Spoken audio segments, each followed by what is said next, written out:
Namaste, Hare Krishna, everyone. Very good morning to all of those who are live, and different greetings to those who are going to watch this video later. On this special Ayurveda Day series, we are going to discuss something very personalized now. I request everyone to mute themselves. Maybe I'll quickly change the setting here. Just give me a minute, please. என்னது இது?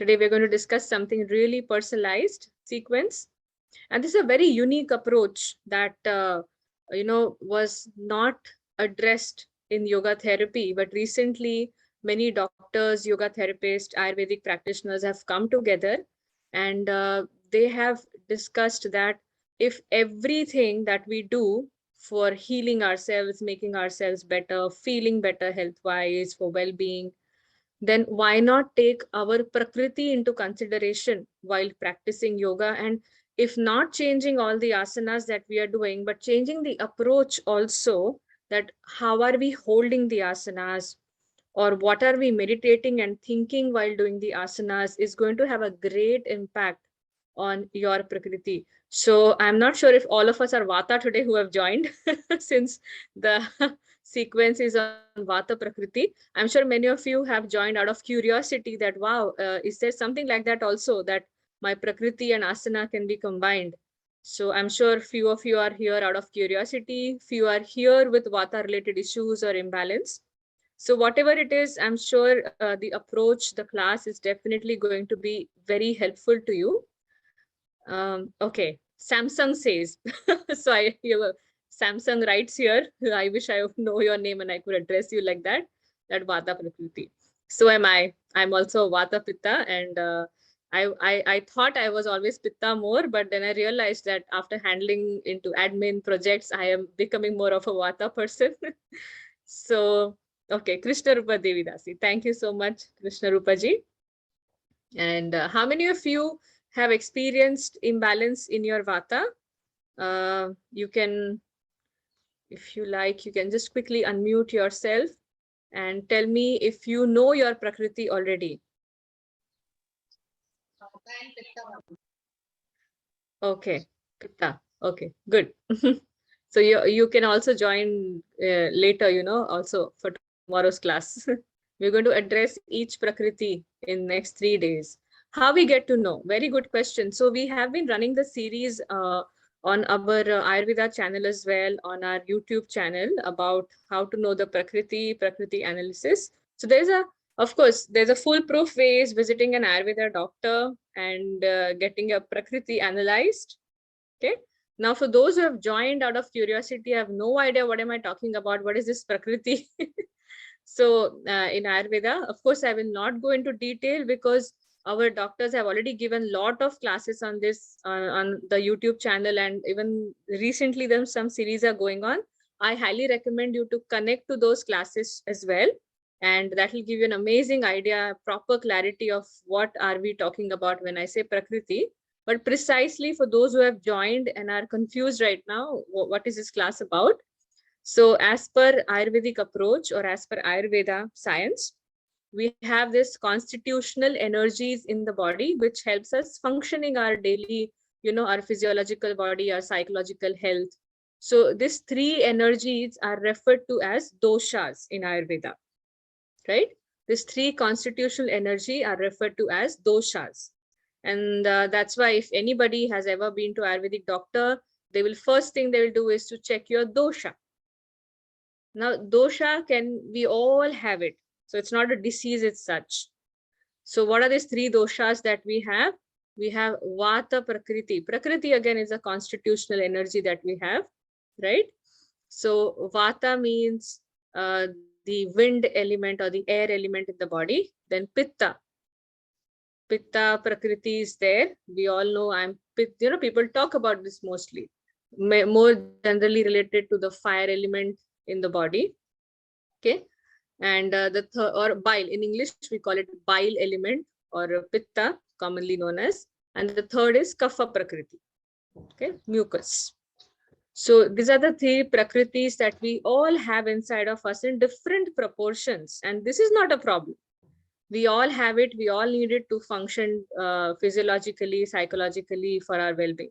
The problem occurs when, as per Ayurveda, they say that the problem occurs when there is imbalance in these prakritis, when one is higher than the other one, then that is a state of disease. So every dosha is connected to some particular physiological and psychological disorder in the body, right? So this is how we're going to check today. For more details on every prakriti, its nature, and how to understand this, please refer to the previous classes. There are two ways of understanding your prakriti. One is, of course, the more authentic way of going to an Ayurvedic doctor and finding it through your pulse checkup and some questions. And second is, sometimes there are general questionnaires available online or with the doctor also, and that gives you pretty accurate result. The questions are related to your skin type, your nature, your hair type, your likings, your mental stability, uh, how you decide things. So it's a very nice systematic questionnaire available online. So even that gives you some idea, but the best way, of course, is to go to a doctor. Okay. So sometimes what happens, usually we all have all the doshas, of course, but we have two prominent doshas. So none of us can say that I am just vata, or I am just pitta, or I am just kapha. No, it's not like that. When you say like this, which means that your vata, when today some of you said that I am vata, vata prakriti, which means that usually you show more traits, or your body has more of that dosha, and then secondary will be either pitta or kapha, or any one of this. Okay. And then if somebody has pitta, say somebody says I'm pitta, then which means you are prominently pitta. The second is something either kapha or vata. So all of us have, combination A, B like that. It's not just A always, or any one prakriti. So this is your main prakriti that you'll understand. But there is a concept of vikruti also, which means that I am usually not a kapha person, but sometimes due to weather, due to some eating disorder, or something wrong eating, rather, I would say, not disorder, eating something wrong, I may have my kapha going up. So that time I have to deal with that, doing that particular thing. So my prakriti is not kapha, but because of the weather and the food, the wrong food, I have got some disorder in the body right now temporarily, which is related to the kapha dosha. So that is also how doctors diagnose. It's not always you have to work on the prakriti that you have. Sometimes it can be some other prakriti out of the three which has gone imbalanced. But most likely, if we are vata dominant, since today's subject is about vata dominance, then most likely that goes to toss, that goes to imbalance, and that is a state of disease. Okay. Jasmine, you have a question? I just see your hand raised, so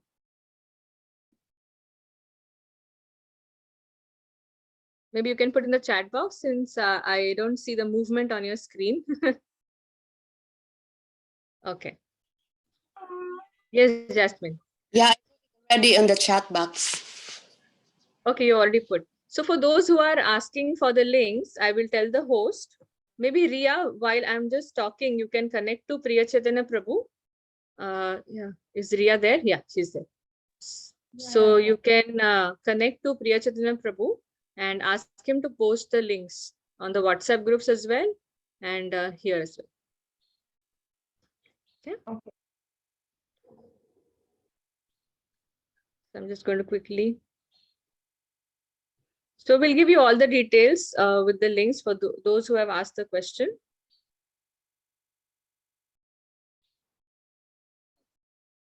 Jasmine, I didn't get your question. Zoom ID, you mean?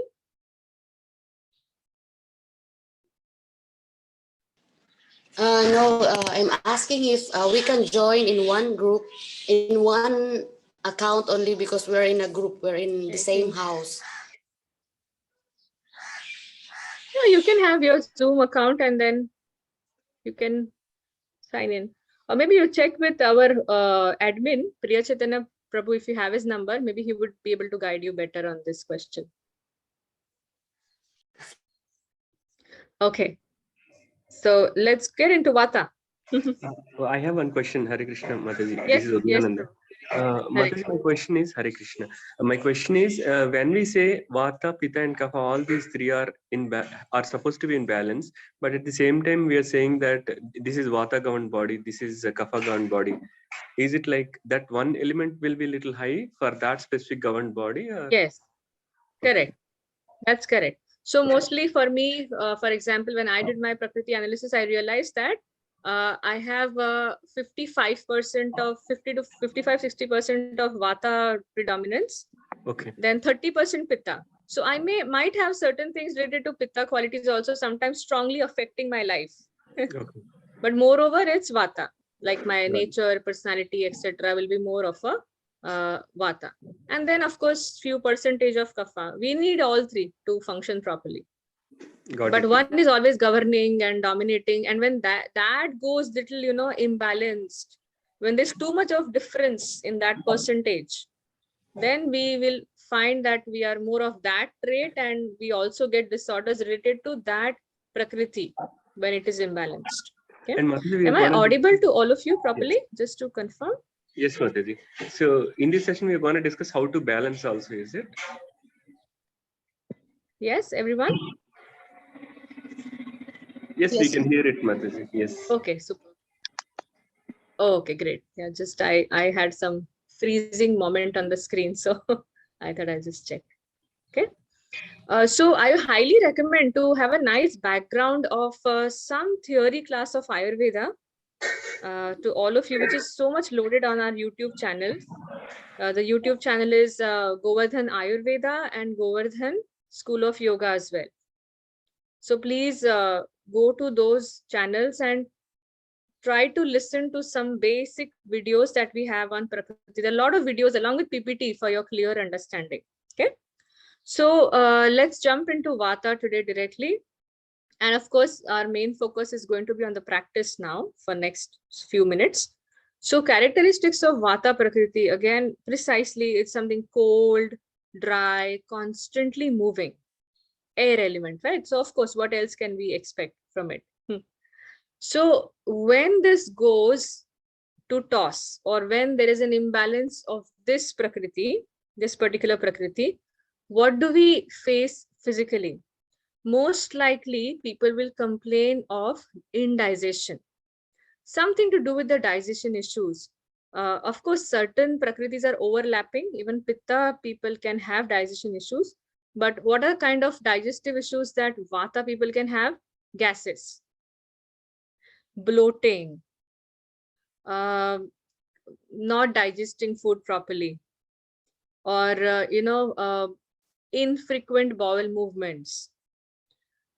Another issue apart from digestive health is joint related problems, painful joint, osteoporosis, and other issues like that, joint pain. Basically they need more warmth in the body. There's more cold, because see, what is the characteristics of Vata? Dry, cold, constantly moving. So because of the dryness and coldness, obviously this is not a joint friendly thing when this happens with too much of Vata in the body.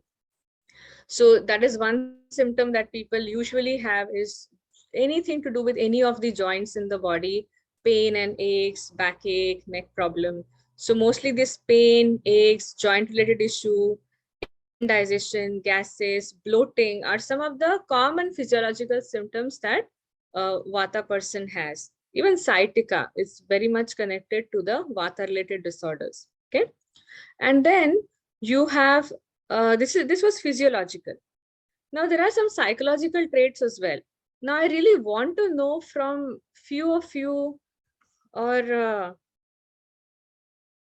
all of you preferably, what are some, if you are Vata and if you have done little analysis, you have some background of this understanding of Ayurveda, Prakriti, what are the mental traits that you have observed for yourself being Vata person? This is very interesting now. You tend to talk more, Mataji. Yeah, you're very true. You tend to talk. Look at me, I'm constantly talking. Krishna. To talk more. More than that, I would put it in a different way. Yes, Koshi? They are very enthusiastic and reply fast. They are very quick to do the things. Enthusiastic. Exactly. This is what I was going to add to Udayananda Prabhu's comment, that talk fast, and before someone would ask a question, we will have some reply ready. We want to counter question. We talk very fast. Sometimes we eat words also. Yeah. Quick Eating reaction and action. hyperactive, and I'm getting amazing replies on the chat box. Impatient, restless. So please don't tag each other or yourself so much. Don't start thinking about your spouses or your children or family. Ah, yeah, she's pure vata. Oh, he's pure vata. And one thing, yes, Parvatham. Sorry, I'm not pronouncing your name. You have something. Yes, Mataji. Hare Krishna. Sama, nice name. Yes, Hare Hare Krishna. Krishna, Mataji. And anxiety will be more, Mataji. And Very true. yeah, that's Yes, what I feel. anxiety. Very true. Absolutely right. It's one of the common traits written in the books as well of Ayurveda and yoga. One of the common things that they face is a lot of anxiety about things going to how things will go on, and constantly overthinking. And very good point here. Somebody said insomnia, sleeplessness. Why? Vata, moving, can't sleep at night. Time to sleep, but overthinking. Maybe something positive project, maybe something negative, anxiety, but something or the other is going on. Very difficult for the mind to calm down. Okay, so wonderfully you all pointed out. Indecisiveness is also one of the thing. Okay, very good, Chitra. Very good point. Very good at starting any new project. But what is the problem? Sustaining. I have faced this too. As I say, I'm also Vata today. So we get amazing ideas sometimes. And I think if you are an employer in a company, you should take a Prakriti test for your employees. It'll be fun. Trust me.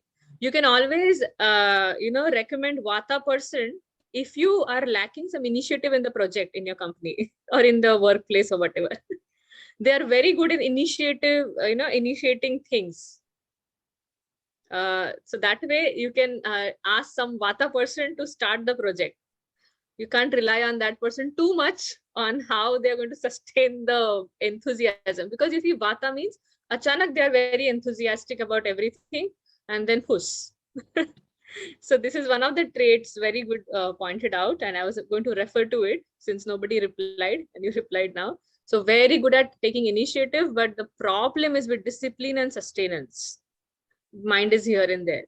So I'm sure these are some common traits. Based on this, some questionnaires are made, and that's how you also know your Prakritis. Some of you were asking that how do we know hair quality? Of course, there are a lot of details where I would highly recommend you to hear a class from an expert who is an Ayurvedic doctor. I'm not a doctor, I'm just a yoga person interested in Ayurveda. So these are some of the general traits, emotional, mental, and physical makeup of a Vata person. And so what does it indicate actually? Let's go towards the practice part now through this small discussion that we had and the basic understanding. So this tells us that we have to focus, since Vata is moving. So we are focused. When I speak of asana, pranayam, it has to be something that brings grounding in me, right? Connecting to Mother Earth. Grounding. What is grounding? Stability. Grounding, stability. And since there is a cold element in Vata, which gives problem to the joints, I need to focus on some practice, which is not moving, but in a way it's generating some warmth in my body, especially pranayam, if I have to say. Okay. So again, when I say warmth, now there's a problem here. What creates warmth? Something dynamic. Come on, but I'm already dynamic and going here and there. So this is how we're going to discuss today and balance how the practice is going to go forward. Okay. So this is what Vata personalities need to focus on more. So now a question comes, or I want to put it as a disclaimer. that how, like, is it that I don't practice any other asanas after this and I only practice vata related asanas? No, it's not like that completely. You have to definitely put some of the asanas that you really need as a vata imbalanced. Just mute. Yeah. So as a vata imbalance, if it's there, if you diagnose it, if you face those issues that we discussed right now, you have to definitely add some of the practices that we will be discussing. But you don't, if you're already a practitioner, you don't have to entirely change your sequence, but you can change your approach. You have to work more on stabilizing, holding, and grounding your asanas, which means you have to hold asanas slightly longer. And at that time, you have to focus on the relaxation part. You have to focus on breathing more than usual, because breathing again is connected to the mind, right? The calmer, the slower, the deeper you're going to breathe, it's going to give some relaxation to your so-called hyperactive mind, which is vata mind. So this approach is going to help you more than just tweaking or changing the sequence. But definitely you add some of the postures which are more related to digestive health, which can reduce gases, bloating, etc. And of course, working on stabilizing and grounding always. Okay. So there are some questions here. Maybe I think I can take question at the end so we can have uninterrupted class practice and flow. But keep putting your questions in chat box, whatever comes in your mind, no problem. So I can refer it to the end. Okay. Yeah. And anything related to Prakriti, I would recommend you to really go back to our classes because everything is covered in detail. The timings of Prakriti, the details of that Prakriti. So I'll highly, because again, if you put that time, we'll miss on the practice part, because that's the main theme of today's class, not the Prakriti, which is already covered in great detail by all our expert doctors. So please, any question related to that, please go back to the classes in your free time. You will get more clarity, in fact, than what you're asking right now. Okay. So first and foremost important practice, you don't have to wait for your vata to get imbalanced or something. Try to add this sequence frequently. Is joint movements.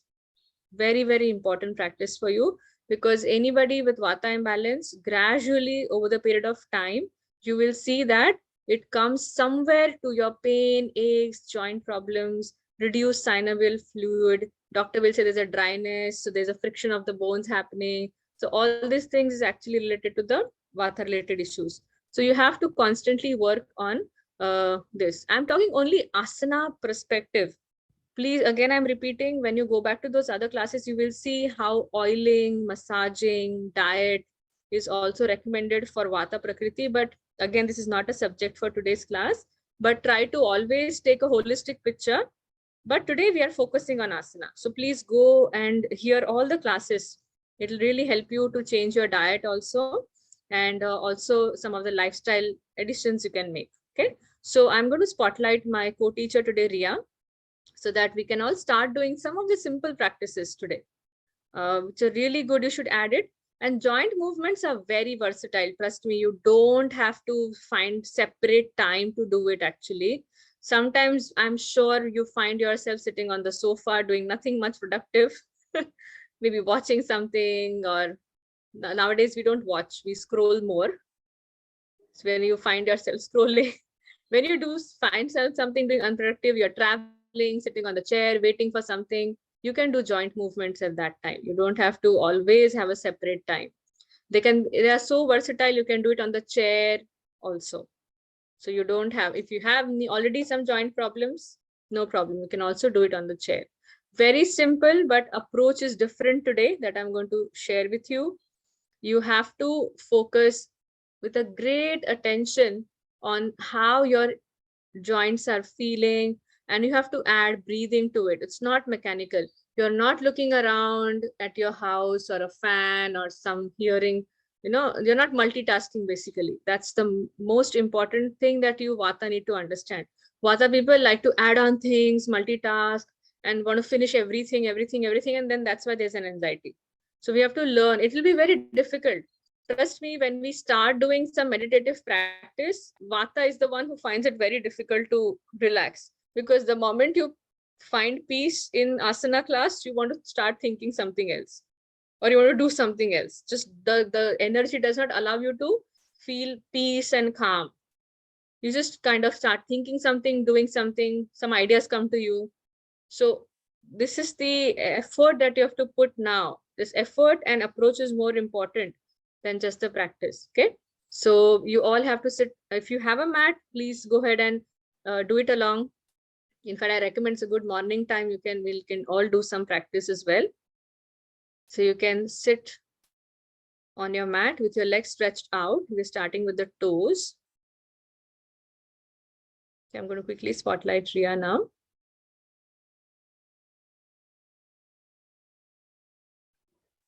Okay, I hope you all can see her.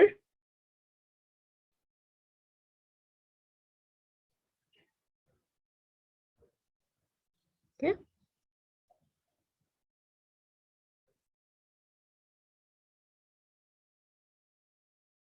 Okay. And now I hope you can see her clearly. So like this, you have to sit comfortably with your back straight. You can place your palms besides your hips and slightly behind also, if that helps you to keep your back straight. And now we're just going to focus on the toes first. So you have to just move and stretch your toes front and back, only your toes, okay, not the ankles.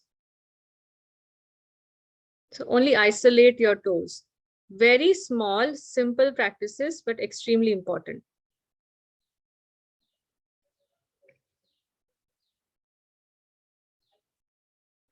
So how much you should be doing it?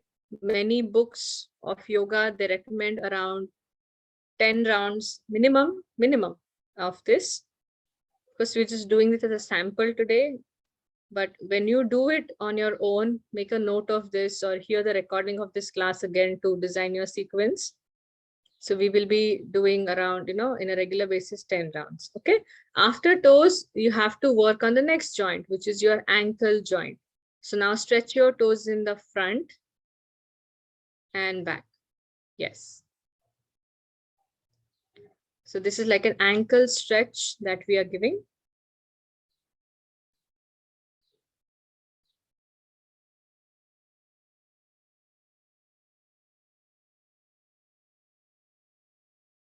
Again, this you can do around 10 rounds. The next is ankle rotation. So both of your ankles together and your feet, you can start the rotation to the left. Now, while you do this, approach is more important than the practice at this point of time, especially when you want to deal with your Vata imbalance. You have to be completely focused and breathe naturally, deeply. Anyone who knows Ujjayi breathing can also add Ujjayi breathing with the practice. For those who don't know, I will demonstrate it at the end of the class. Very important breath for Vata, Ujjayi breathing. This again, you have to do 10 rounds each side actually. So 10 left, 10 right. So after ankles, we go further to our knees. Mataji, So we don't very see easy. the demo or whatever the other Mataji is doing. You can't see, Prabhu? Yeah, I can't see. Okay, just a What- minute. Can you Yeah. see now? Yes, thank you. Okay, great. Should I quickly repeat? Ria, you can first show the toes. Okay, so the first demo was only the toe, not the ankle, only the toes. You see that? Yeah, the movement. And then ankle stretch, the second one, stretching the toes in the front and back. This is ankle stretch. Very simple, but very, very important practice. Then ankle rotation, both the ankles rotation, feet to the left. And we do this at a moderate pace. Okay.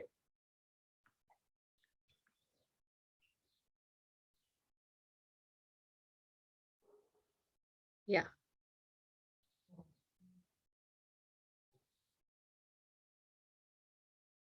Okay. I just read the chat now, so thank you for muting and telling me this. Okay, now the next joint is the knee joint. So here, what we have to do is stretch your toes forward and you have to contract your knees. Now you may not be able to see exactly what is happening, but you might have to just understand through my words. We have to contract our knees where the back side, the back part of the knee, you will feel it's coming closer to the ground. So you just have to contract, tense your knees so that the back part comes closer to the ground. And then exhale and relax. You have to relax your foot and relax your knees. Once more, tense, stretch your toes forward and clench your knees. Then relax.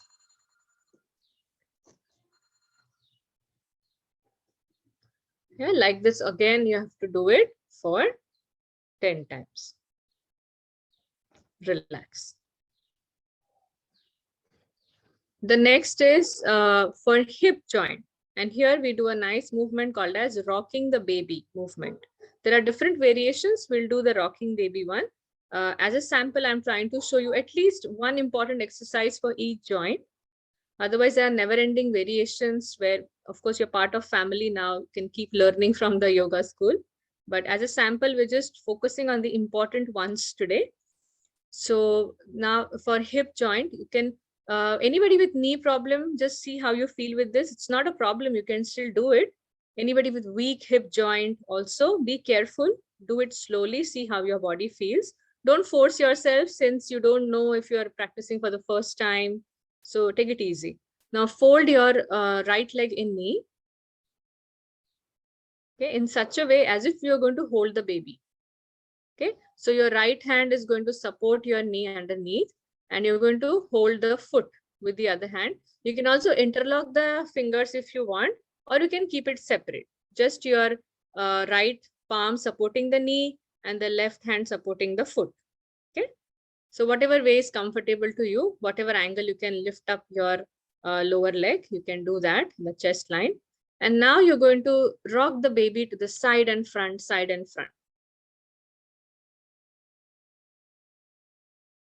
Very simple, but very effective exercise. Also for hip opening, those who find problems sitting on the floor or they have a lot of stiffness in the hips, you can actually work on, releasing the hips through this practice.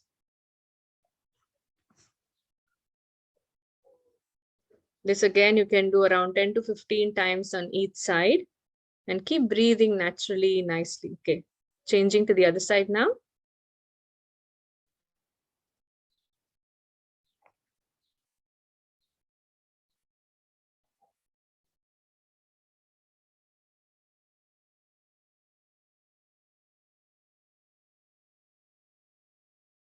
Okay, very nice.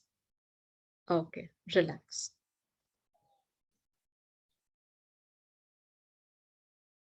So we focused on the hip, okay? And now we will be working on our fingers. Again, see, most of the Vata people, they complain this, especially in the monsoons and winters, that fingers are paining, shoulders are paining, back is paining, joint pain. So you have to work on every joint. Whenever you find some time you're sitting, start moving. So let's start with fingers now. Don't wait for the pain to come. Try to manage it well. Take yoga as a prevention. So bring your arms in the front here. Yeah, parallel to the floor. And now you have to make a tight fist with your hands and then open.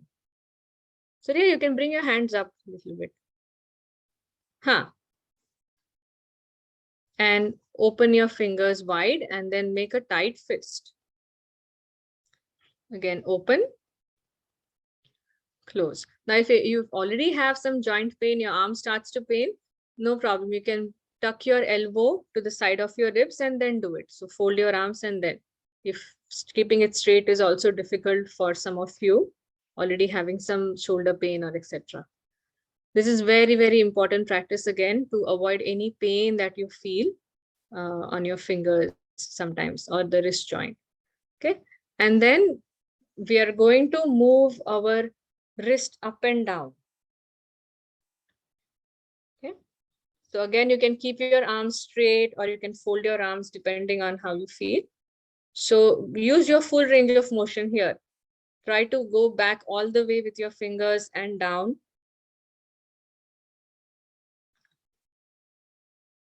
The next is your wrist movement. This again, see all the movements minimum 10 times, maximum as long as you can 15 times also, it's fine. Wrist, wrist rotation. This is up to you. You can choose one hand at a time or both the hands, but make sure you cover it up nicely, doing it on both the sides.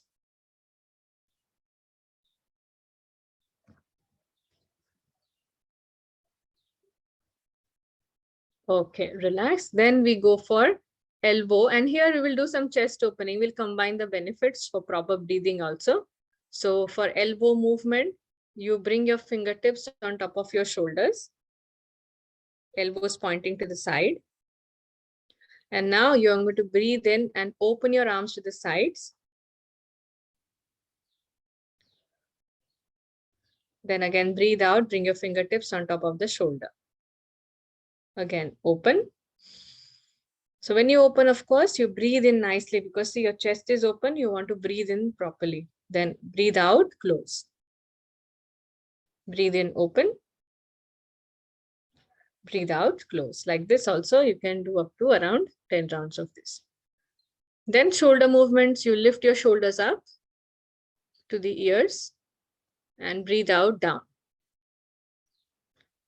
Then up and down. Up and down. And of course, we all know the common practice that we do for shoulders, shoulder rotations. So again, you can bring your fingertips on the top of your shoulder and start the rotation, opening the action first, opening the movement from the front and back. But you don't have to do it very fast. That's why we want to curb the tendency, right? So Vata people also want to get away with things faster and do the next thing and the next thing and the next thing. So then grounding will not come, right? We want grounding. See, we are doing something now dynamic. We are moving from one, but at the same time, we are looking for more grounding, relaxing.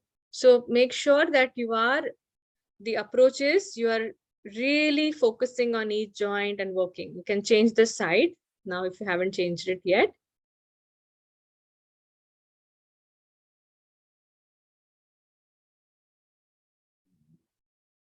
Very good. And here, from here now, we go to the neck movement. Very important again, but make sure you're not doing it in a faster way. Otherwise, there's an injury over feeling better. So make sure that you do it slowly. Anybody with cervical spondylitis, please avoid tucking your chin to the chest. You can avoid the first action and you can start from the other. So tuck your chin to the chest.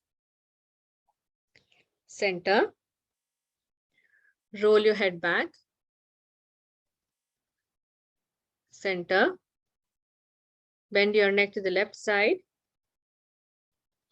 So bending, not twisting, bending, yeah. Center. To the right. Center. Okay. This you can do a couple of times and then you can do for neck rotation, again, tucking your chin to the chest and start. We already know these practices, so I'm not emphasizing on the practice right now too much, but you remember, make a list of this so that you can do it frequently. Now, Vata energy, it is said that when in excess, it gets blocked mainly at joints. And that is why there is a pain, ache, dryness in that part. Doctor will tell you that the synovial fluid is reducing, that jelly-like thing, which is, acting as a lubricant for the bones not to, get friction. So that is reducing. So all these movements, when done on the regular basis, you can also change the side if you haven't, are really, really helpful. Okay. So these were some easy joint movements. Very simple. If you see, we have already must have seen this, done this before, but approach is very important. You are not multitasking when you're doing this. That's really important. Okay. So please do not multitask when you are doing this simple joint movements also, you need to be really working on the power of grounding, focus in the present moment. Let me see how my joints are feeling right now. Doing all this physically and mentally is going to work on the energy in the body that is excess. Physiologically, of course, it will free the air which is stuck in the joints. And psychologically, when this approach is there, where you are more focused on each joint, you are doing it mindfully. So the psychological issues that most of you said, insomnia, anxiety, fear, indecisiveness, hyperactivity. So all these things are going to get better, and the energy is going to come to a balance with the approach. So both things are important, physical actions and mental actions, while you are doing this for your Vata imbalance or any Prakriti for that matter.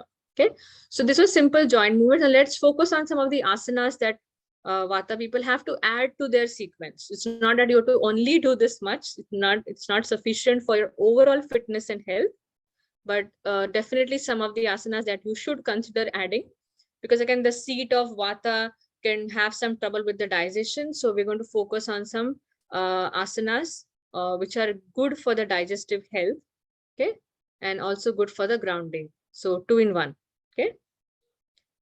Okay, so okay, I'm going to address questions later, but keep in the chat box, no problem. Okay, so we are now, there are 2-3 aspects that we are focusing as far as asanas are concerned. One is for digestion, so that the gases, bloating, etc. can be avoided. Second is for stability and grounding. So that I'll come to the later part. Let's focus on the digestive area first, okay? So now, Ria, you can lie down in the supine position. Lying down on the back. Supine means lying down on the back.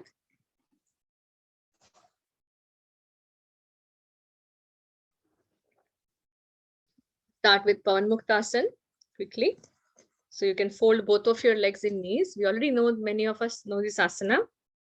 But what is the approach today? Focus, grounding, stability. Vata means you have to focus on being more stable.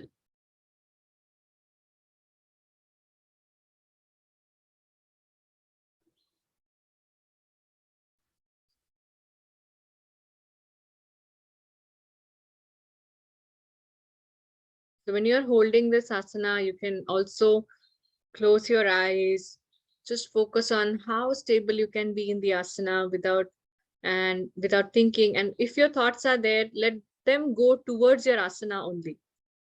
Every time your mind wanders elsewhere, you bring it back on the sensations that are arising, like how are my thighs, knees compressing my abdomen?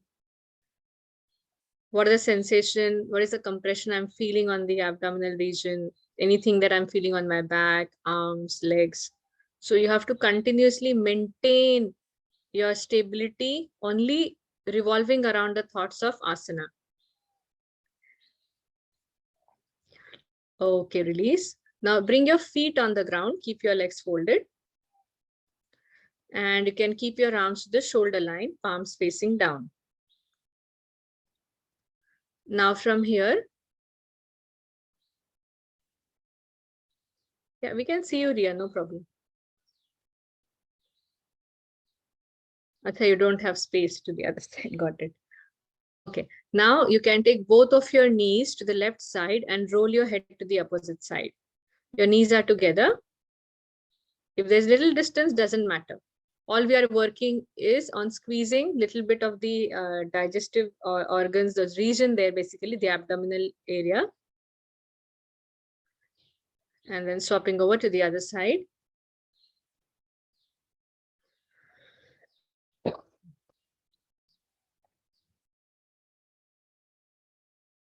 Again, change. This you can do around 3 to 4 times. You can hold it also, or you can do it as a repetition. But again, work on, putting your awareness on the practice wonderfully.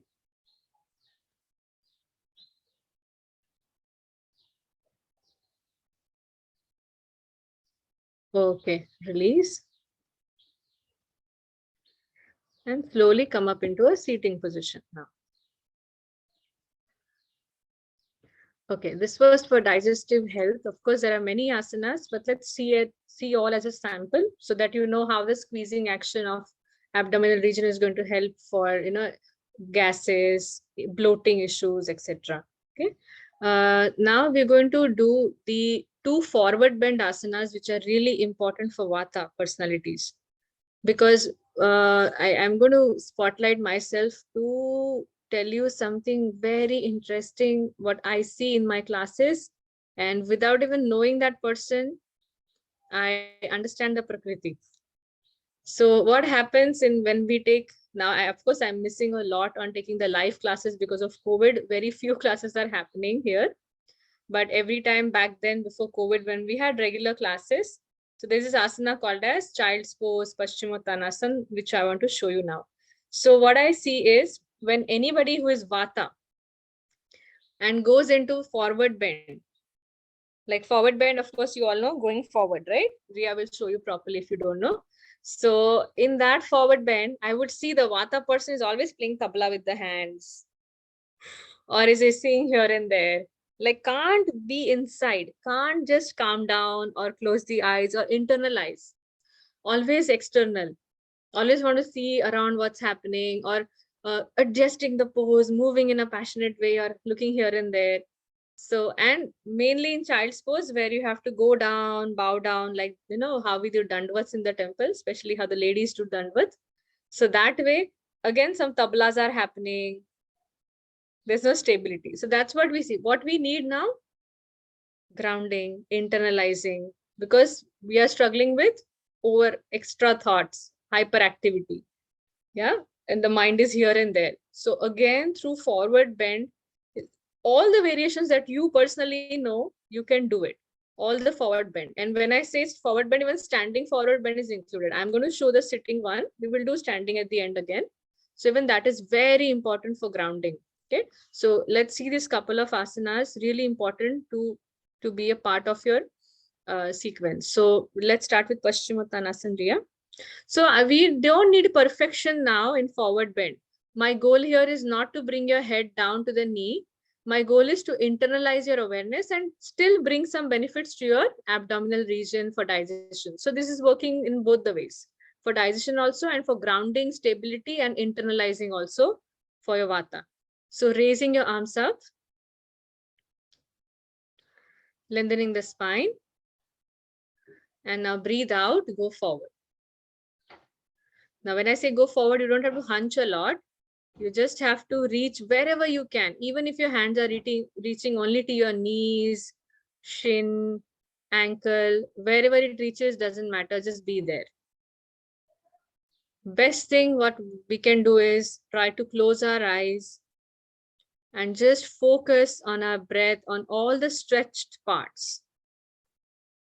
Wherever you feel the stretch, try to focus on it. Very nice. Very good, everyone. Whoever I can see, doing good. Okay. Then this way, it's great if you can hold this asana for longer.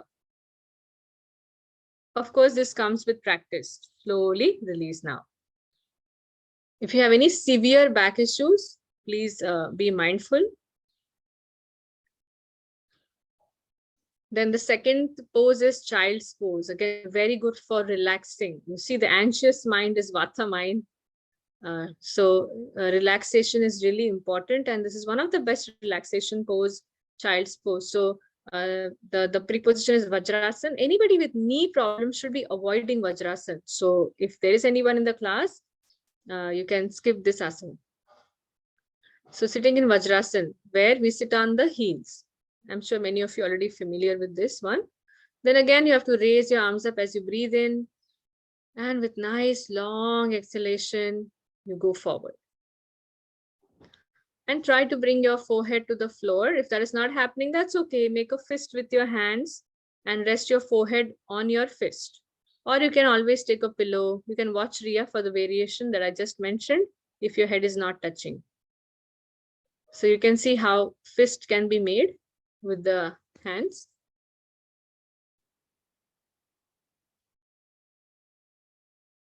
Okay, great. And slowly release. Obviously, even as we are doing as a sample, but you need to hold this for longer time to get the benefits of grounding. The more you hold this pose, the more stabilized you will feel. Okay. Then now we will come to a standing position. Standing positions are one of the most important and essential postures for Vata imbalance, because the amount of grounding and stability and strength that standing poses give is the best among all. So if you are finding too much of mental imbalance in your activities, overthinking, hyperactivity, then you can't skip standing poses. But the contradictory statement is here: Vata personalities hate standing poses. This is the common experience that I have personally experienced in the beginning. Now I'm a little friendly with the standing poses. But initially, whenever my teacher used to say during my practice time, do standing, and I was like, oh, okay, little, like I had a little bit of glitch to, you know, stand up and start, because that really makes us grounding. We have to stand firmly for longer, and that Vata does not like it much. So that's why what we don't like, we have to do it. So yeah, yes, Janvi, you can do that too. No problem. Anything that brings relaxation, grounding, you can do that. Absolutely. So let's do the first internalizing pose, standing forward bend. So here you can face your cupboard. Then take a distance between your legs, hip width apart. Raise your arms up. And exhaling, bend forward. Okay, again, any severe slip disc issues, you can avoid bending strongly like this. You can go half the way. Now, again, the target is not to reach all the way down. Remember, it's not a competition again.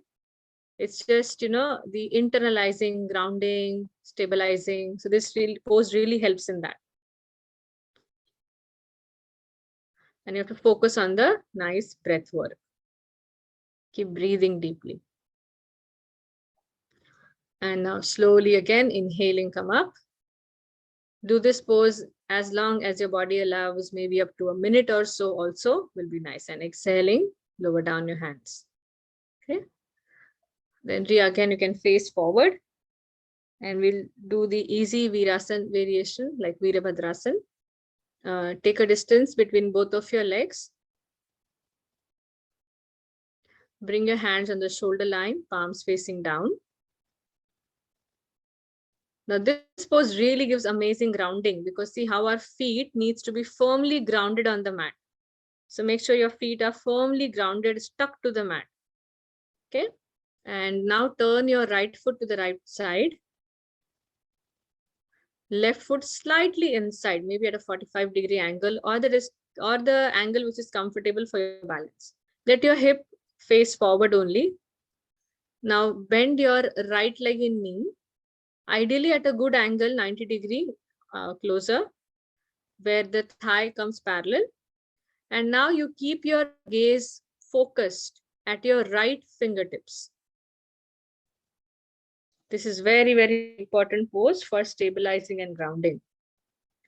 You might find it difficult as well, but with practice, you try to hold it for longer. And slowly release. Swapping over to the other side now. Change the foot alignment. This time, turn your left foot to the left side completely. Turn your right foot at a 45-degree angle, slightly inside. Hip, chest facing forward. And now fold your left leg in knee. Keep your gaze at your left fingertips now.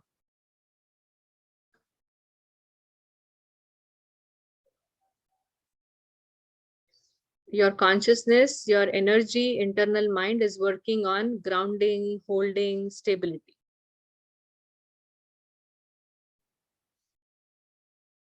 And slowly release. Of course, in the beginning, whatever Prakriti are, you're going to find it difficult to hold. But your consciousness has to work on it, that I'm going to hold the posture and I'm going to stabilize myself in the posture. This has to continuously go in the Vata background. Simple. In every asana that you're doing. So, of course, I know so many of you are already practicing a lot of yoga. I know you personally also here who have joined today. So make sure that you add this approach to whatever sequence you are doing. Okay. So you all can sit in a comfortable sitting position. We will discuss some of the best breathing practices that are there, and something that you can avoid if you think that you have a lot of vata. You don't have to stop it completely if you've been practicing, because those practices too has its benefit. Okay. You all have heard of Bhastrika and Kapalbhati. Okay. Many of you in pranayam, these are dynamic practices. So that is something needs to be reduced if you are having a lot of vata imbalance. If you are facing that imbalance a lot, don't stop it because it has a cleansing effect. It has a lot of benefits. But if you think that, okay, for some time I can feel it's a lot, then you should really avoid many rounds of it. You can just do around, maybe if you are doing more than 50-60 strokes in one round, you can reduce it to a half and see the difference. I'll tell you an example here for all the vata people here. If you think after pranayam practice throughout the day, especially when you do this Kapalbhati or Bhastrika, if you feel that instead of feeling more fresh, you are feeling irritated, you are feeling a little anger, or you are feeling more hyperactive, you're not able to sleep, then you are doing more rounds of these practices, which is actually bringing more imbalance to your vata. This is usually not taught. Actually, nobody writes about vata in this pranayam, but this is really, really important aspect that we need to look into, because this hyperactive practices is going to increase your vata also in the body. So you have to just, work very smartly with these two practices. Okay. So for those who don't know these practices, I recommend you go for our pranayam videos also, because such a short span, not able to teach all much, but whoever has some background can make a note at least, and then can do research in the free time. Okay. So avoiding or reducing, I would say reduce. Avoiding is something I would not recommend, because these two pranayams have its own benefit. Reducing the rounds if needed. You can judge your own body and the response post that. What is the best pranayam for vata, especially increased vata? You're dealing with some disease, you're taking Ayurveda treatment, so you want to add up, right, to the whole journey of your healing. So Anulom Vilom, Brahmari and Ujjayi are the best practices vata person should be doing, little more than the other two. Your emphasis should be more on Anulom Vilom. What is Anulom Vilom? Alternate nostril breathing. Yeah. So we always use our right hand. I'm going to just show you as a, I'm so sorry. I think again, I'm not on the spotlight. I'll just replace it. Okay. So what is Anulom Vilom? Where you use your right hand, close the right nostril and inhale through left, close the left, then exhale right, inhaling right, and exhale left. Now we're not going so fast. I just showed you as a sample. You can go for up to 4 counts in each. Like breathe in minimum for 4 seconds, exhale little longer if you can. Very nice. In fact, if you can do that gradually, but at least start as a beginner, you start with inhaling 4, exhaling 4. And when you grow in your practice, you make your exhalations longer always. And one of the best benefits that brings for vata imbalance, because in precisely speaking, exhalations are connected to more mental calmness to the side of the nervous system, which is calming, relaxing, grounding. And we want that as a vata, right? So always focus on longer exhalations in this. So there are some small hidden or missing points that you may not know if you're already a practitioner. So focus on longer exhalation as a vata person. Okay. So gradually start with inhaling 4, exhaling 4, then inhaling 4, exhaling 6, inhaling 4, exhaling 8. This should be your ratio for Anulom Vilom. If you're already practicing, try to progress in it. Okay. The next best pranayam, again, as many of you mentioned, is anxiety that you feel, or sleeplessness, insomnia. So definitely Brahmari is fantastic practice that works. So you can go for all the way up to 11 or 15 rounds of Brahmari. Brahmari pranayam is where you inhale through both the nostrils, and exhaling, you make a sound of Brahmari like this.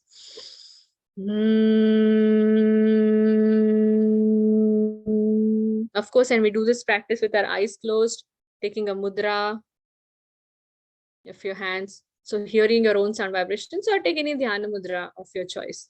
Doing dhyana mudra is also very good for Vata people. Again, this mudra is important for grounding and bringing the mind in the present moment.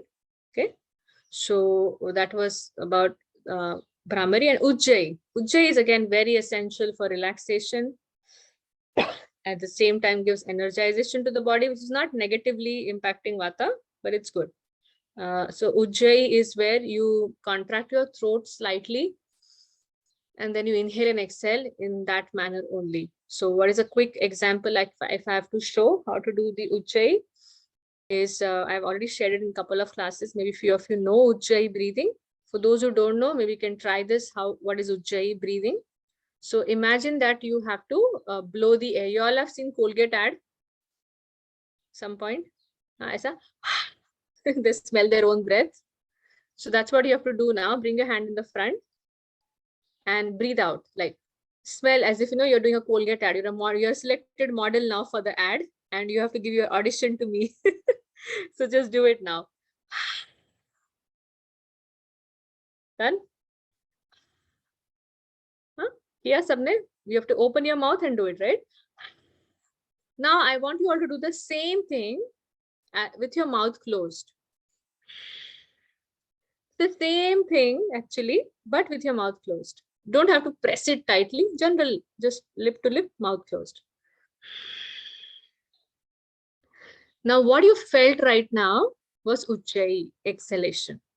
So do it again if you couldn't meditate on what was happening. So do it again. Slowly. Your Ujjayi breathing can only be heard by your next neighbor and yourself. Can't be heard. Same thing, you feel little heaviness and contraction on the throat. Same thing you do while inhaling. This will come by practice. Don't panic, worry if you don't get it today, but just remember the technique so you can keep practicing based on this. This is very good practice. Ujjayi is one of the, again, versatile breath. You don't have to use it only in asana class. Best if you use it. You can use it during any time you are multitasking, cooking, writing something, typing something like that. Okay, Ujjayi only through nose and nostrils. The mouth is not open. The open mouth idea was just to understand the technique. Okay, so we're using the mouth. So this is very good practices. Cleansing techniques. Of course, no scope of doing cleansing techniques online as such, but those who know, have a personal guidance on yoga, have some classes around, can come to GEV. For them, the possibility is to do this cleansing practices for Vata imbalances. Is Jalaneti is one of the practice. Again, it's going to help other disorders too, your kapha. It's mostly all the cleansing practices are three doshic, balance in nature. But moreover, for anxiety, stress, insomnia, Jalaneti helps a lot for hyperactive mind, because it touches the olfactory nerves here. You might see that Jalaneti, what is the connection? I'm pulling the water out from the nose. It's more for mucus, which is right. When I talk about kapha, again, Jalaneti is going to come there. But also because it touches the olfactory nerves here. When anybody done Jalaneti will know there's some stimulation that happens here. Especially when you do it for the first time, you're more aware of every sensation. For those who frequently, they don't even care what's happening, but still it is touching the olfactory nerves here, which brings relaxation to the nervous system. So anxious Vata personalities, Jalaneti is very good practice. Another is because we are dealing with digestive issues, gases, indigestion. So Vaman practice is also very good. Vaman is where we drink the lukewarm salt water and then we remove it. We vomit it out. So even Vaman practices is very good. Of course, Basti is also there. In Ayurveda, they recommend Basti also. That's from Ayurvedic perspective. The way it is regularly done can be done also. Okay. So these are like a sample examples. I'm sure there's much more to learn, talk, but try to add at least this practices. And more than practice, my idea was to give you the approach today. So what is your approach of holding the asanas longer, grounding, stabilizing yourself, breathing in Ujjayi or deep breathing, focusing on longer exhalations. So please work on that when you are doing any of your asana sequences.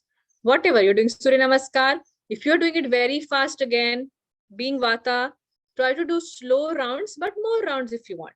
No problem. You can do the dynamic practices also, fast practices, but you have to work on the grounding part again. Okay. So now I will take up the questions which are already in the chat box. I am skipping the questions which are related to Prakriti. In a way, the timings of that, all that is mentioned in a great, much better detail than what I can explain by the doctors. So I'm skipping that, but I'll take something to do with the asana questions. Okay. Hare Krishna, Mataji, can you just repeat again one Nulom and Vilom's the countings, and can Yeah. we do the Kumbhak in between that for the Vata Prakriti? Is it like fine? Yeah, if you are used to it, if you have been doing Kumbhak, then yes, you can do, no problem at all. Just give me the count, like, what is the Yes. preferable count for the Inhaling 4 and exhaling 4 is the first beginner stage. Okay, then inhaling 4 and exhaling 6 is the second stage, which is again easy to achieve. Many of you will go quickly if you are consistent. Third stage is inhaling 4 and exhaling 8. Now holding also can be, I'm not talking much about holding because for those who are not used to, it's not safe. But you have to start holding very slowly, maybe start with 4 and then 6 and then 8 like that. But not talking much on holding. It's not frequently discussed. Holding part needs to be learned, personalized, understand what is how the body reacts to the holding. So it's very, we consider it, our school considers it as an advanced practice. So we don't casually discuss it. But holding, if you are already under some personal guidance, then follow that. Okay, because your teacher knows you better what holding is safer for you. Okay, but inhaling, exhaling, 4, 1:2 basically is the ideal ratio, and gradually work towards it. Okay. Yeah, thank you so much, Mataji. Okay. Hare Krishna. So, Dharmi, maybe you can refer to the Ayurveda classes. They have been given in detail about Vata, Pitta, Kapha, all the traits. You will just know when you hear the class, we can relate. Oh, looks like I'm Vata. Looks like I'm combination. Looks like this. So, it's fun to do the analysis for self. Yeah. So same questions I'm getting. How do we know Prakriti? So please go through the Ayurveda, content here. Yeah, as I said, so Raghu Ramanji asked, I find my skin Vata, my stomach Pitta. Yeah, everyone has to. Yes, each, it's not that every organ will have different Prakriti. It's a different Prakriti also has some different sites to function moreover. It has some locations also. And as I said, we all have 3 doshas in us. So sometimes something is there, imbalance. So you have to focus on what is troubling you more. What imbalance is there more? Otherwise, then it is difficult to fix the approach for the practice, right? You don't know whether I should be Vata approach practice, should be Pitta approach practice. You have to work what is troubling you the most. And that way you can go for it.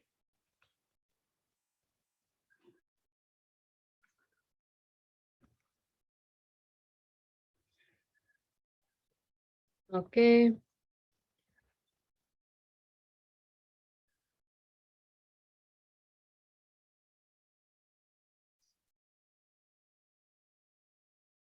Yeah, Dharmi, same. Mixed Prakriti symptoms, joint pain, mainly Vata. So joint movements and constantly mobility. There should be a mobility, and go for some more of the holistic approach, some diet, some oiling, very, very important, massaging for Vata. They should not be fasting too much. They should not be traveling too much. So these are some of the lifestyle changes that you need to also bring. For that, I recommend you to refer. Again, the food wise, you all can see the lectures.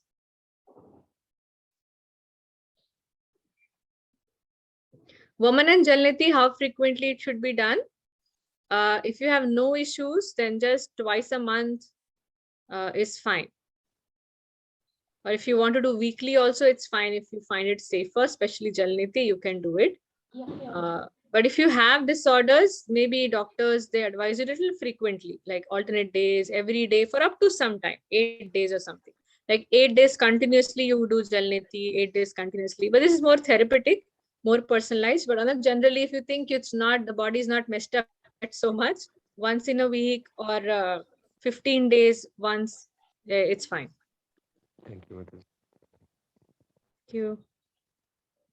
Yes, there are foods for Vata that you need to eat. There are foods for Vata that you need to avoid. So I wish we had like 3-4 hours for this class and everything would have been covered in detail. But go through the classes, it's already covered in there.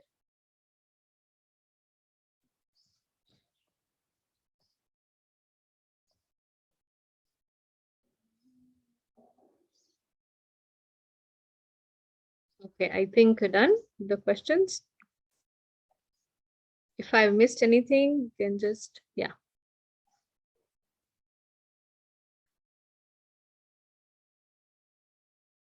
So I'm going to type the name of our YouTube channels here so you can note it down.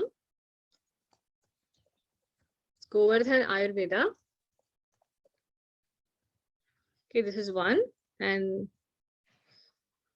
sorry, I have to send it to everyone in the meeting. Yeah. And Govardhan School of Yoga. So what you get here in Ayurveda channel, you will get the lectures of each Prakriti. And in Yoga channel, you will get more or details of some of the practices we did, or you want to learn more of yoga. So you will get some videos on that as well. I feel drowsy all the day. The last 4 months. Many factors can be there. Can be kapha, of course. If I'm talking from Ayurvedic point of view today, since the theme is like that, you can check the kapha. Can check the hormones sometimes if there is a thyroid problem or whatever. I don't want to scare you unnecessarily. Some energy levels are low sometimes because of less prana in the body. So various factors are there. Cannot pinpoint right now. Is there anything stressful event happening, or have you changed the diet particularly, or is your diet very rich in terms of it's very processed food? So all these factors needs to be addressed. Are you sleeping properly at night? Circadian rhythm, whether you're sleeping properly. So many factors are there. So very difficult to pinpoint like that, but just you can start doing some energizing practices. Surya Namaskar. Pranayam really helps in energizing the body. So you might feel drowsy even when you're doing pranayam. Okay, so don't think it otherwise. I know most of the people, they feel very sleepy, but then post results are really good. After that, while practicing, then they really feel nice. Mataji, is it like I was hearing that pranayama should be done only when completely empty stomach? Is that true? Or absolutely true? Yes, all the yoga practices, pranayam that we have been discussing. So that's all covered in our basics on the channel. You can go for more details on that. But yes, definitely empty stomach. What if you are not able to practice in the morning? Choose the evening time when at least there is a 3.5 hours of gap between your meal, heavy meal. For example, if I had to do 3 times a day, it might not be possible, right? In the afternoon, where the stomach is not completely empty, right? You can do it. Like if your meal is around 1 o'clock, at least a decent timing, if it's that time, then easily around 4:30, 5, anywhere between 5 to 6, 7, you can do your practice. 4:30 to 7, you have that window. Got it, Mataji. Thank you, Hare Krishna. And if it's a very light meal, some people I know, women, once their kids are gone to school, husband to office, they have light breakfast and then have a gap of around 2 hours and then practice around 10, 11 o'clock also. So before have to the lunch. control attraction to prasadam then. Yes. Yeah. Light prasadam always recommended for all the prakriti balance, of course. Thank you. Okay. Okay. So regarding sleep, I was getting back to that question. Various factors are involved. Please, if you really doubt something, get some checkup done, basic checkup done, or start adding some of the practices and see if you feel the difference. Sometimes checkup mein kuch nikalta nahi hai. It's just energy levels are low in the body. We need to do some exercise, proper diet. We need to check. These are some checkpoints. I'll give you 4 checkpoints now, Mamta. Check your sleep pattern. Check your diet. Check your stress level, and if you have any exercise in your schedule. 4 corners of your life you need to correct. For any disorders, this is for everyone, I guess, not just for Mamta, whoever is still online listening. Check these 4 corners. Any messing up happening with this, one of this can bring you to some disorder, right? Sleep, exercise, stress, diet. Any one angle is not being taken care properly. When I say stress, you don't have to invite. Stress management is what I mean. And a healthy diet. If there is some exercise to your schedule. If these 4 things are pretty much, you know, you are able to balance, you're managing your stress, you're overall having a very healthy, holistic, unprocessed food, you know, a good diet, you're regularly exercising at least 4 times a week, and you are sleeping good enough, almost, you know, 60-70% of the month. I understand, as you know, family people, as working, sometimes the sleep can get compromised, but frequently it should not happen. So please try to address these 4 corners and then see what answer you get, which area is missing, you know, which area is not proper, and work on that. That's a common answer I can give without knowing much of the history right now. Okay.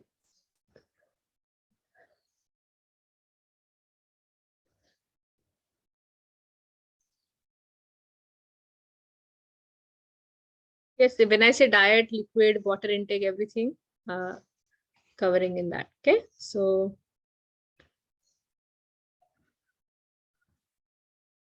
how do we know related? Sorry, what is the question? How do we know, how do we focus on the Ana Prakriti asanas? Sorry, I'm just missing that question here. Can you unmute, Chitra, and say? See, when we know that we are a Vat Prakriti or a Pit Prakriti or a combination, and we are practicing yoga in a group, so how do we focus on our asanas, which will help us balance our Prakriti? Yeah, very good question. Very nice question. This happens in a group class where we are doing all the asanas. So obviously in all the asanas, there are some asanas which are working on the digestive health. There are some asanas working on standing series, you know. So your consciousness has to be now your Prakriti conscious asana. So when the teacher is making you do some standing series, you personally have to work on putting your feet firmly on the ground, earthing yourself, you know, connecting to Mother Earth, grounding, meditating on, I have to be very focused and stable, and I have to breathe properly and nicely. So even in a group class, you can work on the consciousness part in the background, and that will help you. And tomorrow when I speak on Pitta, it's going to be different. Their consciousness is going to be different. Kapha consciousness is going to be different. So it's more to do with the consciousness, plus adding and minusing some of the practices or reducing which are not good for you. Consciousness is the key here. Okay. Okay, think it's done. If I've not covered something, you can unmute and ask, just in case if I've missed anything. Yeah, I think I've covered. Yeah. Okay, then thank you so much. I will see you all tomorrow. I mean, if all Vata have joined, if you wish to also hear on Pitta and just do some practice, you can join in. You're most welcome. Tomorrow we're going to discuss on the Pitta Prakriti approach and some of the practices good for it. Okay. So thank you very much, everyone, for an enthusiastic participation. Hare Krishna. Thank you Namaste. so much, Mataji. Haribol. Hare So, Krishna. Hare Dandavat Bol. pranam. Hare Krishna. Thank you, Mataji. Thank you, everyone. Hare Krishna. Thank you, Mataji. Hare Krishna. Hare Krishna. Thank you, Mataji. Hare Krishna. Mataji, can I ask a question? Yes, Mitaji, please.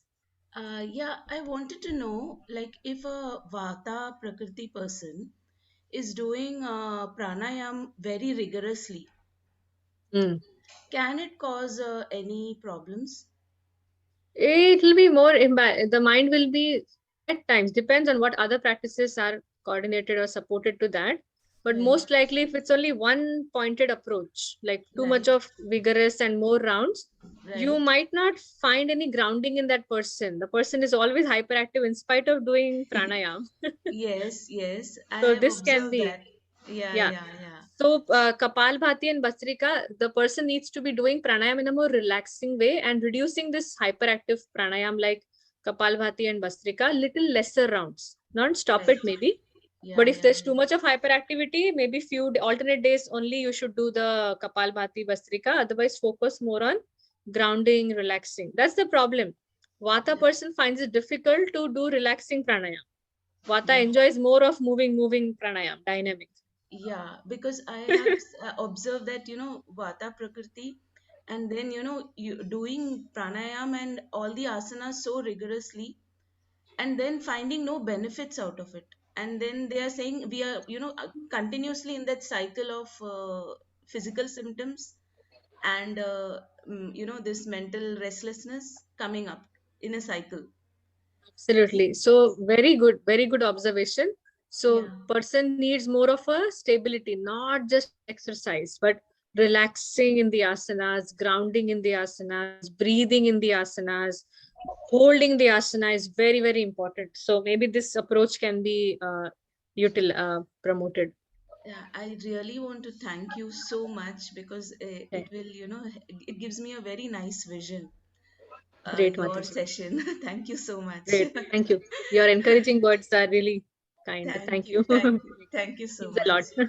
It will help me help myself and my people around me better, Yes, great. I'm very glad to know that. especially for that point of, longer exhalation for Vata Prakriti.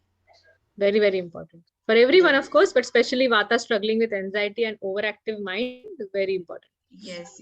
Thank you. Thank Okay. you. Hare Yeah, Krishna. Thank bye. you. Bye. Okay, thank you everyone. I'm ending this meeting. See you all tomorrow.